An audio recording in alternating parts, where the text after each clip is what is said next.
이번에는 조금 더 예민한 문제를 한번 다뤄보려고 해요. 예민해요? 좀 말씀하시기 좀 어렵다. 그러면은 그냥 삐 하세요. 저희가 그런 거 처리 가능합니다. 아이 뭐 그 정도는 가능하니까요. 알겠습니다. 소장님이 보시기에는 네.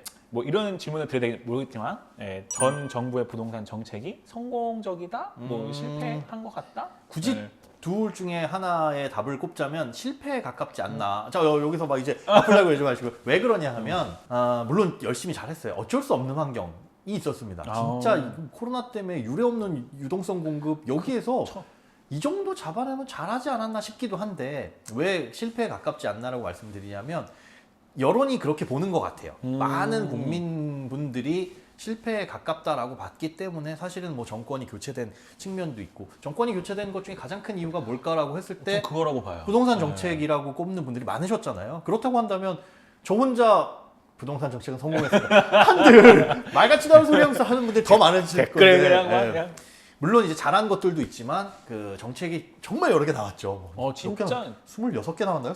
이제 어느 정도 세다가 20개 넘어가서 포기했거든요. 저도. 진짜 많이 나왔어요. 그만큼 상황이 어렵다는 거. 어떤 것이든 해보려고 했는데 그 많은 부동산 정책 중에 잘한 것도 있으나 원인과 결과를 잘못 분석해서 잘못했던 것들도 일부 있었죠. 일부 있었기 때문에 뭐 예를 들어 시장에는 사실은 부동산 시장이 올라가는 건 다주택자들만이 집을 샀기 때문은 아니잖아요. 그렇죠. 여러 가지 요인이 있겠죠. 실수요자분들도 집을 많이 샀고요. 그러니까 무주택이셨던 분들이 코로나를 겪으면서 그때 집값 올라가는 걸 보고 그때 유주택자가 되신 분들도 꽤 많단 말이죠. 그러면 그분들은 나쁜 짓을 한 거냐? 그건 아니잖아요. 그건 아니죠. 수요에 한번 이제 참가를 하고 그리고 다들 아시다시피 다주택자분들은 이 링 위에서 굉장히 많이 배제가 돼 있었어요. 맞아요. 현금을 다 들고 있지 않으면은 들어올 수 없는 상황이었는데 그렇게 놓고 보자면 집값이 주로 오른 건 무주택 실수요자분들이 집을 많이 샀기 때문에 그 수요가 늘어났기 때문에 집값이 많이 오른 건데 여기에서 이제 다주택자들만에 대한 이 옥죄기가 굉장히 셌다는 거죠.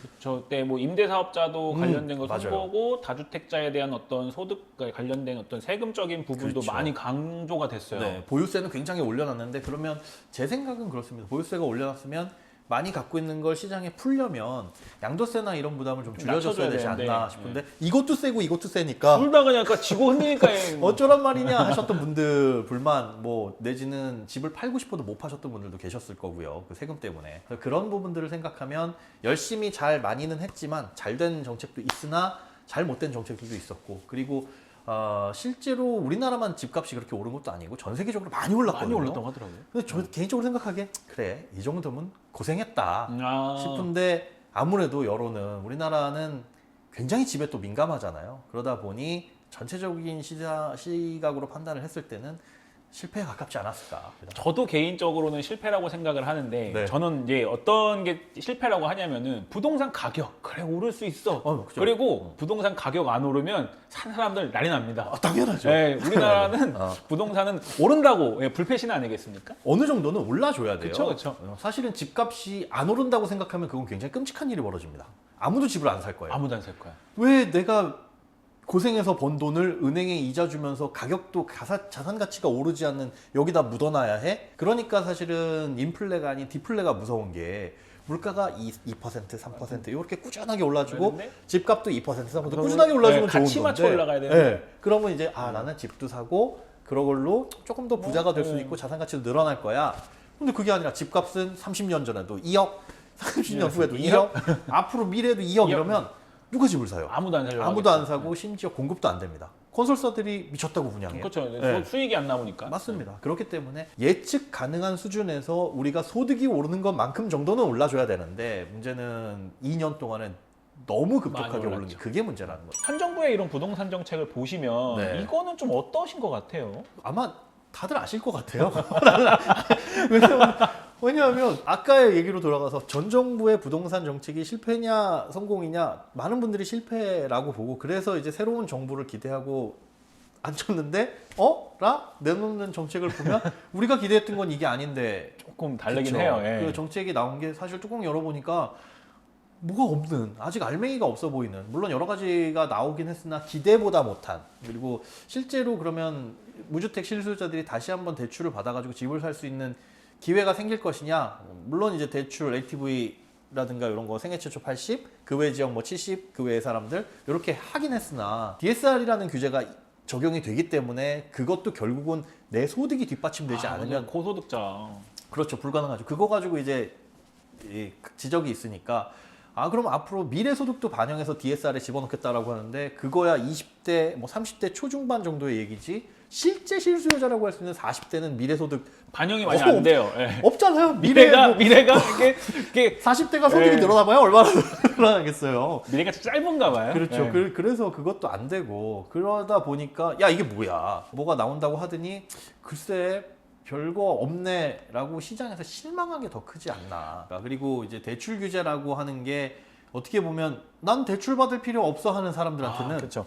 열애되는 규제잖아요. 할 수 있는 정책이 부동산 정책에 있어서 주택 시장의 가격을 잡는다는 게 세금과 금융 규제 그거밖에는 없으니까 맞아요. 여기에 이제 조금 장기적으로 보자면 공급에 대한 걸 늘리는 것밖에는 답이 없는데 이거는 단기간에서 안 되는 거니까 할 수 있는 게 대출 세금만 계속 요거 가지고 만지니 한계가 있는 건데 것 같아요. 거기에서 이제 기존의 뜻대로 안 돌아갔던 거 정상적으로 작동하지 않았던 규제들을 풀어주지 않을까라고 생각한 거에 있어서 박탈감이랄까 생각보다 실망감 진짜 되게 저는 이렇게 바뀌면서 뭔가 이렇게 시장에 그냥 확 풀릴 줄 알았는데 재건축도 막 되고 근데 이게 댐이 이렇게 있었는데 수문 하나 정도 열어서 살짝. 쫄쫄쫄 나오는 느낌? 사실 예. 근데 그것도 이해는 돼요. 왜냐하면 이 규제를 싹 풀어버리면 지금 있는 이 상황에서 또 부동산을 자극해 감당이 안 될 수도 있어요. 그렇죠. 이게 우리가 바라는 건 집값이 좀 싸졌으면 좋겠다. 1번.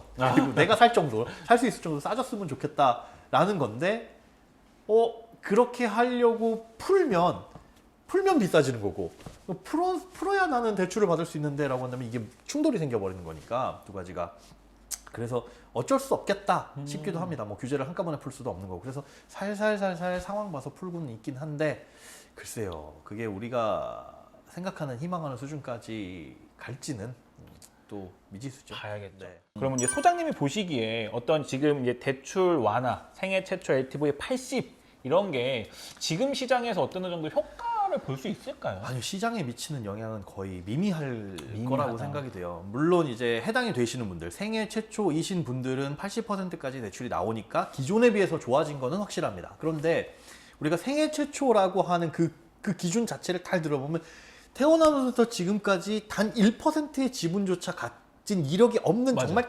깨끗한 사람이어야 돼요. 물론 그 이력이 있는 사람이 뭐 지저분한 사람은 아니냐.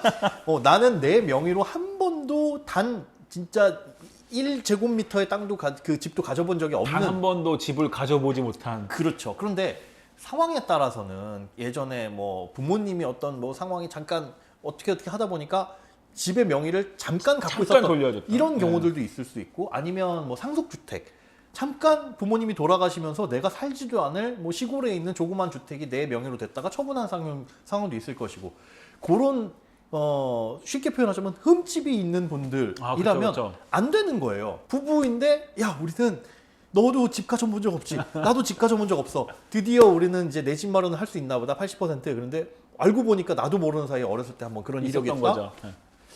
답은 있죠. 잠깐 이혼을 했다가 집을 사기 위해. 집을 사기 위해서 80%로 받기 위해. 80%를 받기 위해서 이혼을 해서 우리 깨끗한 잠깐만 삶- 헤어지자. 잠깐만 헤어지자.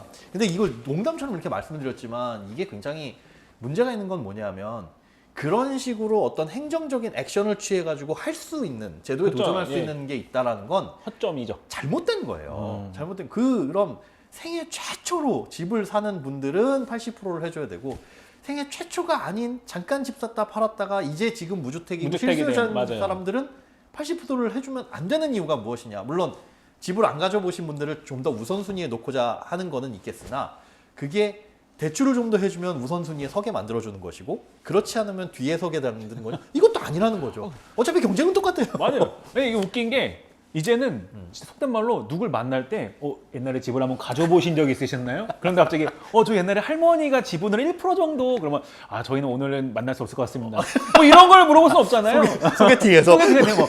아니 이제 학력 조건 이런 거 다 따졌을 때 이 사람과 내가 힘을 합쳐서 80% 대출받아 집을 사야겠다라고 하면은 그것도 물어봐야 돼요. 집을 가져보신 적이 있으셨나요?